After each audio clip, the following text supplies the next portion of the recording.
Bahagi na ngayon ng produktong ipinakikita sa agritourism ay ang mga tour packages sa iba't ibang bayan. Ayon kay Provincial Tourism Officer Nesler Almagro, mas makakatulong ito ng malaki sa bawat bayan na may mga tourist destination. Dahil dito ay ang kay Almagro ay unti-unti nang tumataas ang bilang ng mga dumadayong turista sa lalawigan. Compared to the previous years, this year po ay bahagi na rin ng ino-offer sa mga booth, bukod po sa food, sa non-food na products ng mga LGUs or ng mga bayan, yung tour package.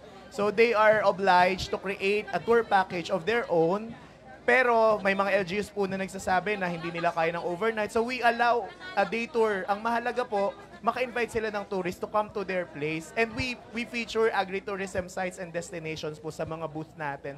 So in that way, yung promotion po ng mga sites ay mas na-highlight rather than in the previous years na products and non-food and food lang po. So may tour packages na rin po na in-offer yung mga booth natin.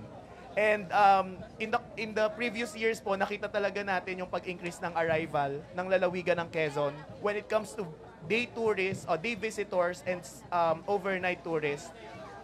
Nasa 50 to 40% per year po yung inaangat natin sa baseline data every past year. And this year po, we are hoping na nasa 60% po yung increase kasi nasa mid-year pa lang po tayo, malaki na po yung taas ng tourist arrival natin. Ayon naman kay Governor Dr. Helen Tan, lahat ng kanilang ginagawa ay para sa kapakanan ng mga magsasaka ng niyog na pwede nilang dagdag na pagkakakitaan.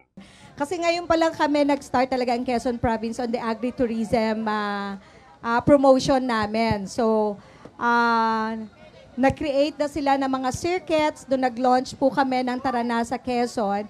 And somehow, nakita namin ang return nito para sa ating mga farmers also and then yung mga tourism site natin that focuses on agriculture. So, napakasimple. Pag mapuntahan, we hope to invite you siguro some other day na makita ninyo na the simplest way na pwedeng pagkakitaan ng livelihood ng ating mga magsasaka ang maliliit nilang lugar. Yung mga farm to table natin na hindi kailangan ng malaking investment. Bert Abrigo nag-uulat para sa DZDG 96.7 Destiny Radio at your service.